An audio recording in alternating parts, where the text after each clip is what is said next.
බලන්නකො මම පොඩ්ඩ දෙන්නත් එක්ක කරන්න හදන වැඩේ මොකද්ද කියලා.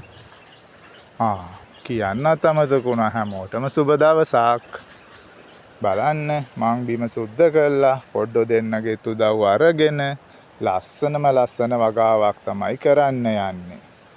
බලන්නකෝ පාතිය හොඳට හෙලි කරලා කොටාගෙන කුකුල් පෝර දාලා එම හොඳට සාරවත් කරගත්තා. බලන්න දැන් බීජ ටික හිටවලා ලස්සනට පැලවෙලා තියෙනවා. බලන්න ආසාවේ බෑ. ඊට පස්සේ ඉතින් තියෙන්නේ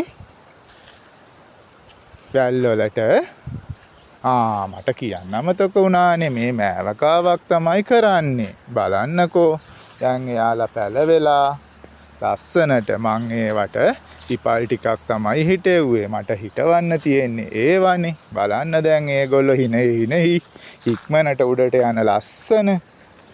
බලන්න දැන් නම් ඒගොල්ලෝ හොඳටම හැදිලා.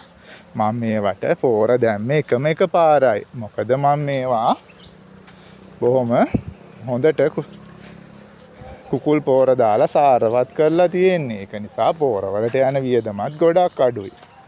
බලන්න දැන් ඒගොල්ලෝ හොඳටම උඩ ගිහිල්ලා. දැන් නම් මල් පිපෙන්නත් ළඟයි. ටිකෙන් ටික ඒගොල්ලෝ ලොකු වෙනකොට බලන්නත් හරි ආසයි. මට ඉතින් තියෙන්නේ වැල් ඇදෙනකොට ඒගොල්ලන්ට හරි මඟ පෙන්වන්න විතරයි. පොඩි ළමයි වගේ තමයි ඒගොල්ලෝ. හරියට පාර පෙන්නුවේ නැත්තම් අහකටම තමයි යන්නේ. හරි පාර පෙන්නුවාම ඒගොල්ලෝ ලස්සනට ඉපල් දිගේ උඩට යනවා. බලන්න ඕගොල්ලන්ටත් ආස හිතෙයි. මේක මේ වියලි කලාපේ කරන වගාවක් නන් නෙමෙයි. මේ බස්නාහිර පළාතේ හොරණ ප්‍රදේශයේ කරන වගාවක්. බලන්න වියලි කලාපෙටත් වැඩිය ලස්සනට වගාව තියෙනවා. මෙතන මම පැල 1000ක් විතර හිටවලා තියෙන්නේ.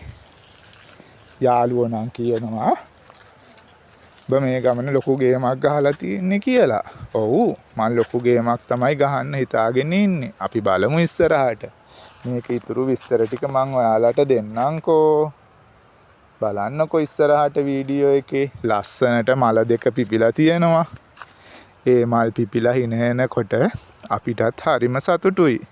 බලන්න ඔයාලත් උත්සාහ කරලා බලන්න. ගෙදර ඔයගොල්ලන්ටත් හදාගන්න පුළුවන් මේ වගේ ලස්සන වගාවක්.